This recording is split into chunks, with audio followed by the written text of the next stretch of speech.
മനസ്സ് അവിടെയൊന്നുമല്ല എന്ന് അവന് മനസ്സിലായി. അത് മനസ്സിലാക്കി ഡാനി ഒരു നിമിഷം അവളെ നോക്കി നിന്നു. പെട്ടെന്നാണ് നന്ദുവിന് ബോധം വന്നത്. ഡോ, എന്നെന്തിനാ പിടിച്ചു വച്ചിരിക്കുന്നത്? വിടടോ. ഡാനി പിടിച്ചു വച്ചിരിക്കുന്നത് കണ്ട് അറിയാതെ വിളിച്ചു പോയതാണ് നന്ദു. അവൻ പിടിച്ച കൈയിലേക്ക് ദേഷ്യത്തോടെ നോക്കി. ഓഹോ, നീ ഇപ്പം എന്നെ ഡോ എന്നൊക്കെ വിളിക്കാൻ തുടങ്ങിയോ? അപ്പൊ പൊന്നുമോള് ഇവിടെ നിന്ന് പോവണ്ട. അതും പറഞ്ഞവൻ നന്ദുവിനെ പിടിച്ചു ഒറ്റ വലി. ആ നിമിഷം തന്നെ അവൻ്റെ മുന്നിലേക്ക് അവൾ എത്തിയിരുന്നു. ഇപ്പം രണ്ടുപേരും തൊട്ടടുത്താണ് നിൽക്കുന്നത്. അതുകൊണ്ടും തന്നെ ഇനി താന്നു കൊടുത്തില്ലെങ്കിൽ അവൻ എന്തെങ്കിലും ചെയ്യുമോ എന്ന് പേടിച്ചവൾ തല താഴ്ത്തി ചോദിച്ചു. സർ പ്ലീസ്, എൻ്റെ കയ്യിൽ നിന്നും വിടുമോ? ഇല്ലെങ്കിൽ? ഡാനി ഗൗരവത്തോടെ മറുപടി കൊടുത്തു. സർ, എൻ്റെ കഴുത്തിൽ ഈ മിന്നി വീണതൊരു കരാർ അടിസ്ഥാനത്തിലാണ്, അല്ലാതെ നമ്മൾ തമ്മിൽ ഇഷ്ടപ്പെട്ട് പ്രണയിച്ച് വിവാഹം കഴിച്ചതല്ല. അതുകൊണ്ട് എൻ്റെ ശരീരത്തിൽ തൊടാനുള്ള അവകാശം ഞാൻ സാറിന് തന്നിട്ടില്ല. അതുകൊണ്ട് എന്നിൽ നിന്നും അകന്നു നിന്ന് വേണം സാറ് സംസാരിക്കാൻ. എനിക്കിത് കഴിഞ്ഞിട്ട് വേറെ നല്ലൊരു മനുഷ്യനെ കെട്ടി ജീവിക്കാനുള്ളതാണ്. സാറിന് ദേഷ്യം തീർക്കാനോ മറ്റൊന്നിനും എന്നോടൊരു അവകാശവുമില്ല. സാറിന് വേണമെങ്കിൽ എന്നെ വഴക്ക് പറയാം, കുറ്റപ്പെടുത്താം, ഒക്കെ ഞാൻ സഹിക്കാം. പക്ഷേ എൻ്റെ ശരീരത്തിൽ തൊട്ടുകൊണ്ടുള്ള ഒരു പകപോക്കലൊന്നും വേണ്ട. അതെന്നെ കെട്ടാൻ പോകുന്ന ആളോട് ഞാൻ ചെയ്യുന്ന തെറ്റാവും. അതുകൊണ്ട് ഇനി ഇങ്ങനെ ഉണ്ടാവരുത്. സാറിന് മനസ്സിലായി എന്ന് വിശ്വസിക്കുന്നു. ഒരിക്കൽ കൂടെ എന്നെക്കൊണ്ട് ഇതൊന്നും പറയിപ്പിക്കരുത്. ഇപ്പം സാറിൻ്റെ കയ്യിൽ നിന്നും കൈയെടുക്ക്. നന്ദു തൻ്റെ മനസ്സിൽ ഇത്രയും നേരം അടക്കി വെച്ചിരുന്ന ദേഷ്യവും വിഷമവും എല്ലാം അവൻ്റെ മുന്നിൽ വാക്കുകളായി പറഞ്ഞു തീർത്തു. കഴിഞ്ഞോ നിന്റെ അധിക പ്രസംഗം? ഡാനി യാതൊരുവിധ ഭാവഭേദവുമില്ലാതെ ചോദിച്ചു. നന്ദു അവനെ നോക്കിയിട്ട് തൻ്റെ കൈകൾ പിടിച്ചിരിക്കുന്ന അവൻ്റെ കൈയിലേക്കും നോക്കി. അവൾ തൻ്റെ കൈയെടുത്തു മാറ്റാനാണ് ഉദ്ദേശിക്കുന്നത് എന്ന് അവന് മനസ്സിലായി. മിസ്സസ് ശ്രീനന്ദ ഡാനിയൽ ഡേവിഡ്, നീ ഒരു കാര്യം ആലോചിക്കണം. ഇപ്പം നീ വെറും ശ്രീനന്ദയല്ല, എൻ്റെ ഭാര്യയാണ്. അതും എല്ലാവരുടെയും മുന്നിൽ വെച്ച് ഞാൻ നിൻ്റെ കഴുത്തിൽ മിന്നുകെട്ടിയതാണ്. എൻ്റെ വീട്ടുകാർ അത് കണ്ടില്ലെന്നേ ഉള്ളൂ, അല്ലാതെ ചുമ്മാതല്ല. അതുകൊണ്ട് കൂടുതൽ എന്നോട് നീ ബഹളം വെക്കണ്ട. കാര്യവുമില്ല. ഞാൻ നിന്നെ തൊടും, പിന്നെ ലിപ് ലോക്ക് ചെയ്യും. അതൊക്കെ എൻ്റെ ഇഷ്ടം. നീ എൻ്റെ ഭാര്യയാണ്.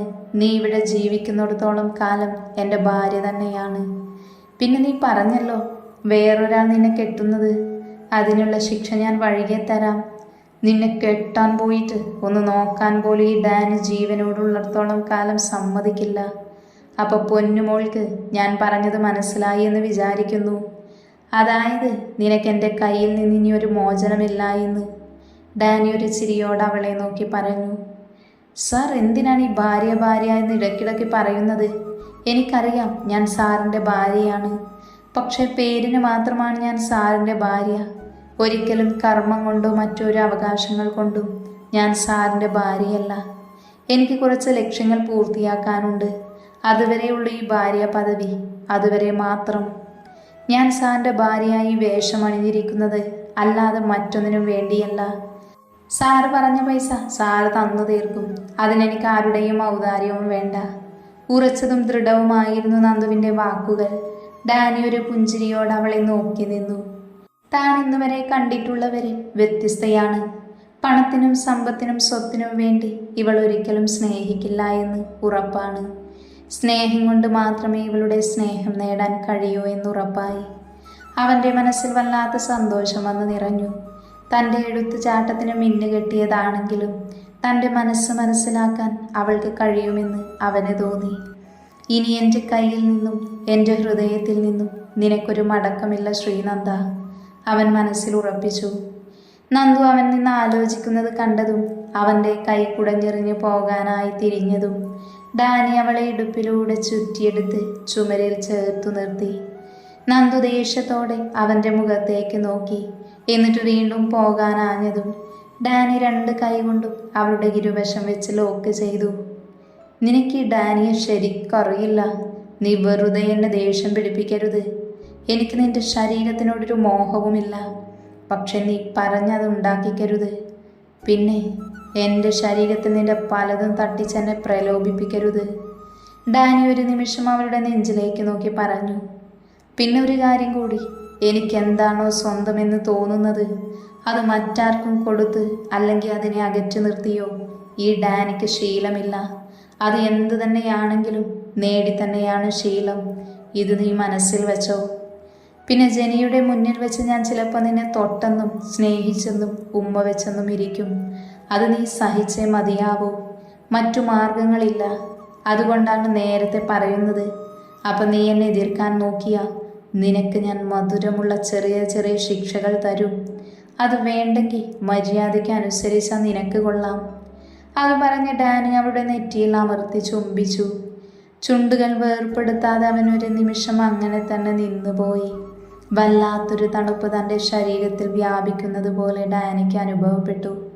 അവിടെ നിന്ന് താഴേക്ക് ചുംബിക്കാൻ തോന്നി. നന്ദുവിനാണെങ്കിൽ അവളുടെ ഉള്ളിലൂടെ ഒരു വിറയൽ കടന്നതുപോലെയാണ് തോന്നിയത്. ആദ്യമായാണ് അന്യപുരുഷൻ ഇത്രയും അടുത്ത്. പോരാത്തതിന് ഇങ്ങനെയൊരു ചുംബനവും. അവളുടെ ഹൃദയം 10 മടങ്ങ് മിടിക്കാൻ തുടങ്ങി. അവൻ കേൾക്കുമോ എന്ന് വരെ അവൾക്ക് തോന്നിപ്പോയി. നന്ദുവിൻ്റെ പേടിച്ചുള്ള നിൽപ്പ് കണ്ട് ഡാനിക്ക് ചിരിയാണ് വന്നത്. ഇത്രയും നേരം തന്നോട് ഇത്രയും സംസാരിച്ചവളാണ് ഈ പേടിച്ചു നിൽക്കുന്നത്. അത് മനസ്സിലാക്കി അവൻ്റെ കൈ അവളുടെ ഇടുപ്പിൽ വളരെ മൃദുവായി ഒന്ന് തലോടി. ആ നിമിഷം അവളൊന്ന് പിടഞ്ഞുപോയി. ഡാനിക്കാണെങ്കിൽ വല്ലാത്തൊരു അനുഭൂതിയാണ് തോന്നിയത്. അവൻ പതിയെ ആദരങ്ങൾ പിൻവലിച്ചു. പെട്ടെന്നായിരുന്നു അവനൊരു ചിരിയോടെ അവളുടെ ഇരു കവിളിലും അമർത്തി ചുംബിച്ചത്. നന്ദുവിനൊന്ന് തടുക്കാൻ പോലും സമയം കൊടുത്തില്ല. വലത്തെ കവിളിൽ അവൻ്റെ ആദരം ആഴത്തിൽ അമർന്നു. എന്നിട്ട് അവിടെ അവൻ്റെ നാവിനാലൊന്ന് ഒഴിഞ്ഞെടുത്തു. നന്ദു പകപ്പോടെ അവനെ നോക്കി അവനിൽ നിന്ന് പിടയാൻ തുടങ്ങി. അത് മനസ്സിലാക്കി അവൻ ഒന്നുകൂടെ അവിടെ ചുണ്ടുകൊണ്ടും നാവുകൊണ്ടും വലിച്ചു നുണഞ്ഞെടുത്തു. നന്ദു ഒന്ന് ഉയർന്നു പൊങ്ങിപ്പോയി. അവൾക്കൊന്നും അവനെതിരെ ചെയ്യാൻ കഴിയുന്നുണ്ടായിരുന്നില്ല. Sree, if even your cheeks are this sweet, then how sweet must your lips be? They are tempting me so much, Shri. Dani അവളുടെ കവിളിൽ നിന്ന് മാറി അവളുടെ കണ്ണിലേക്ക് വശ്യമായി നോക്കിക്കൊണ്ട് ആർദ്രമായി പറഞ്ഞു. നന്ദുവാണെങ്കിൽ ആകെ കിളി പോയി നിൽക്കുവാണ്. അവൻ്റെ പ്രവൃത്തി അവളെ വല്ലാതെ തളർത്തിയിരുന്നുവെങ്കിൽ അവൻ്റെ സംസാരവും ശ്രീ എന്ന വിളിയും അവളെ വേറെവിടെയോ എത്തിച്ചിരുന്നു. തന്നെ ഇതുവരെ ആരും അങ്ങനെ വിളിച്ചിട്ടില്ല എന്നവൾ ഓർത്തു. അവൾ അത്ഭുതത്തോടെ ഡാനിയെ നോക്കിയതും ഡാനി മീശയിൽ വിളിച്ച് അവളെ നോക്കി ഒന്ന് സൈറ്റ് അടിച്ച് റൂമിലേക്ക് പോയിരുന്നു. നന്ദുവിനാണെങ്കിൽ എല്ലാം കൂടെ ആയതും ആകെ ദേഷ്യമോ വിഷമവും തോന്നി. എന്നാൽ അവൻ ശ്രീ എന്ന് വിളിച്ചത് മാത്രം അവളുടെ ഉള്ളിൽ കുളിരു നിറച്ചു. എന്തിനാണ് ഇയാൾ ഇങ്ങനെ എന്നോട് ചെയ്യുന്നത്? എന്നോട് ഇഷ്ടമുണ്ടായിട്ടല്ല വിവാഹം പോലും കഴിച്ചത്. എന്നിട്ടും എന്തിനാണ് ഇങ്ങനെയൊക്കെ? ദൈവമേ, വേണ്ടാത്തൊരാഗ്രഹങ്ങളും എൻ്റെ മനസ്സിൽ തോന്നിക്കരുതേ. അർഹതയില്ലാത്തതൊന്നും ഈ നന്ദയ്ക്ക് വേണ്ട. എങ്ങനെയും കടങ്ങൾ തീർക്കണം. ഇവിടെ നിന്നും പടിയിറങ്ങണം. ജെനിയും ഡാനി സാറും തമ്മിലുള്ള പ്രശ്നം എന്താണെന്ന് എനിക്കറിയില്ല. ജെനിക്ക് മുന്നിൽ ജയിക്കാൻ വേണ്ടി മാത്രമാണ് സാർ എന്നെ കരുവാക്കിയത്. അതെന്തായാലും നടന്നില്ലേ. ഇനി എനിക്കെൻ്റെ ജീവിതം നോക്കുക തന്നെ വേണം. വേണ്ടാത്ത ആശകൾ തോന്നിയ അവസാനം കരയേണ്ടി വരിക തനിക്ക് മാത്രമായിരിക്കും. നഷ്ടവും എനിക്കും എൻ്റെ അനിയത്തിമാർക്കുമായിരിക്കും. ഡാനി സാറിന് ഇതൊന്നും ഒരു വിഷയമായി തോന്നിയെന്ന് വരില്ല. എന്നാൽ എനിക്ക് സ്നേഹിച്ചു മറക്കാൻ ബുദ്ധിമുട്ടാണ്. അതുകൊണ്ട് ഇനി സാർ അടുക്കാൻ വന്നാലും ഞാൻ തന്നെ ഒഴിഞ്ഞു മാറണം. ഒരിക്കലും ഒരു വിധത്തിലുള്ളൊരു ബന്ധവും സാറുമായി ഉണ്ടാവാൻ പാടില്ല. പക്ഷേ ഈ മിന്നി നിമിഷം മുതൽ ഒരു ഭയം. എത്രയൊക്കെയാണെങ്കിലും ഭയങ്കര ശക്തിയാണ് ഈ മിന്നിന്. ശരിക്കൊന്ന് ദേഷ്യപ്പെടാനോ ഒന്നിനും കഴിയുന്നില്ല. തൻ്റെ മുന്നിൽ നിൽക്കുന്നത് തൻ്റെ ഭർത്താവാണെന്നറിയാതെ തോന്നിപ്പോകുന്നു. അത്രയ്ക്ക് ശക്തിയുണ്ട് ഈ മിന്നിന്. അങ്ങനെ ഉണ്ടാവാൻ പാടില്ല. എനിക്ക് ലക്ഷ്യങ്ങൾ പൂർത്തിയാക്കുക തന്നെ വേണം. അതിനൊരു കോട്ടവും സംഭവിക്കാൻ പാടില്ല. അവൾ തൻ്റെ മനസ്സിൽ ഉരുവിട്ടുകൊണ്ടിരുന്നു. എന്നാലും എന്തിനായിരിക്കും അയാൾ എന്നെ ശ്രീ എന്ന് വിളിച്ചത്? അപ്പം അയാൾക്ക് എന്നെ ഇഷ്ടമാണോ? എല്ലാം കൂടെ ഓർത്ത് അവൾക്ക് ഭ്രാന്ത് പിടിക്കുന്നത് പോലെ തോന്നി. അപ്പോഴേക്കും അല്ലു വന്ന് നന്ദുവിനെ കഴിക്കാനായി താഴേക്ക് വിളിച്ചു.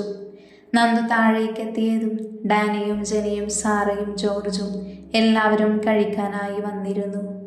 ജെനിയാണെങ്കിൽ ഡാനിയുടെ തൊട്ടടുത്തുള്ള കസേരയിൽ തന്നെ ഇരിപ്പുണ്ട്. രാവിലത്തെ കല്യാണ വേഷത്തിൽ തന്നെയാണ് ജെറി ഇരിക്കുന്നത്. സ്വർണമെല്ലാം അഴിച്ചു മാറ്റിയിട്ടുണ്ട്. ജെനി ഒരു പുച്ഛത്തോടെ നന്ദുവിനെ നോക്കി ചിരിച്ചു. എന്നാൽ ഇത് ഡാനി നന്നായി കണ്ടിരുന്നു. സാറയും നന്ദുവിനെ നോക്കിയിട്ട് പുച്ഛത്തോടെ മുഖം വെട്ടിച്ചു. ഡാനി അവളെ നോക്കി അവൻ്റെ മറുവശത്തുള്ള കസേരയിലിരിക്കാൻ കണ്ണു കാണിച്ചു. നന്ദുവിന് അവൻ്റെ നേരത്തെ വാക്കുകളും പ്രവൃത്തിയും ഓർമ്മയിൽ വന്നതുകൊണ്ട് വലിയ വാശി കാണിക്കാതെ നന്ദു ഡാനിയുടെയും ജോർജിൻ്റെയും ഇടയിലുള്ള കസേരയിലിരുന്നു. മറ്റുള്ളവർ അവളെ നോക്കി പേടിപ്പിക്കുന്നുണ്ടെങ്കിലും നന്ദു അവരെ ശ്രദ്ധിക്കാൻ പോയില്ല. എങ്കിലും സാർ അവളോട് കാണിക്കുന്ന സമീപനത്തിൽ അവൾക്ക് ചെറുതായി വേദന തോന്നിയിരുന്നു. അമ്മ നഷ്ടപ്പെട്ട അവൾക്ക് ഒരമ്മയുടെ അവഗണന താങ്ങാവുന്നതിലും അപ്പുറമാണ്. നന്ദുവിൻ്റെ കണ്ണുകൾ നിറഞ്ഞു വന്നു. അവളത് ആരും കാണാതെ തൻ്റെ കൈയിനാൽ ഒപ്പിയെടുത്തു. അപ്പോഴേക്കും സെർവൻ്റ് വന്ന് എല്ലാവർക്കും ഭക്ഷണം വിളമ്പി. ഡാനിയുടെയും ജെനിയുടെയും വിവാഹം പ്രമാണിച്ച് നേരത്തെ തന്നെ എല്ലാം തയ്യാറാക്കിയിരുന്നു. ആ ഭക്ഷണമാണ് വിളമ്പിയത്. ഡാനി പതിയെ തൻ്റെ മമ്മയെ നോക്കിയതും സാറ ദേഷ്യത്തോടെ അവനെ ഒന്ന് നോക്കി. ഡാനി തൊട്ടടുത്തിരിക്കുന്ന നന്ദുവിനെ നോക്കിയപ്പോൾ അവൾ ആഹാരം കഴിക്കാതെ വെറുതെ ചോറിളക്കിക്കൊണ്ടിരിക്കുകയായിരുന്നു. അത് കണ്ട് ഡാനിക്ക് ദേഷ്യം വന്നു. എത്രയൊക്കെ സമ്പാദ്യവും സ്വത്തുമുണ്ടെങ്കിലും ഭക്ഷണം വേസ്റ്റാക്കുന്നത് ഡാനിക്ക് ഇഷ്ടമല്ല. നന്ദുവിന് കഴിക്കണമെന്നുണ്ടെങ്കിലും അനിയത്തിമാരെ ഓർത്തപ്പോൾ ഒരു വറ്റ് പോലും തൊണ്ടയിൽ നിന്നിറങ്ങുന്നില്ലായിരുന്നു. തനിക്ക് കഴിക്കാൻ ഇത്രയും നല്ല ആഹാരം കിട്ടുമ്പോൾ അവർ എന്തായിരിക്കും കഴിക്കുന്നത് എന്നുള്ള ആദിയായിരുന്നു നന്ദുവിന്. അവർ കഴിച്ചോ അതോ താൻ പോകുന്ന വിഷമത്തിൽ കഴിക്കാതിരിക്കുവാണോ എന്നൊക്കെയായിരുന്നു അവളുടെ മനസ്സിൽ. ഞങ്ങൾ 3 പേരും ഒരുമിച്ചാണ് ഭക്ഷണം കഴിക്കാറ്. അമ്മയുണ്ടായിരുന്നപ്പോൾ 3 പേർക്കും വാരി തരുമായിരുന്നു.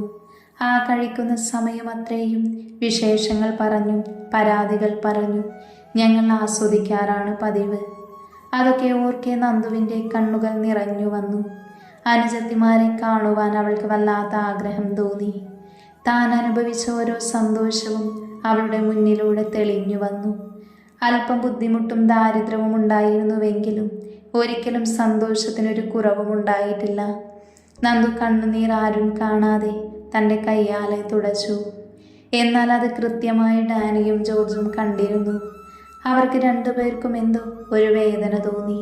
താൻ കാരണമാണ് അവൾക്ക് ഈ അവസ്ഥ വന്നത് എന്ന് ഡാനിയും, തൻ്റെ മകൻ കാരണമാണ് ഈ കുടുംബത്തിൽ ഒരു പാവം പെൺകുട്ടിയുടെ കണ്ണുനീര് വീണല്ലോ എന്ന് ജോർജിനും 2 പേർക്കും വേദന തോന്നി.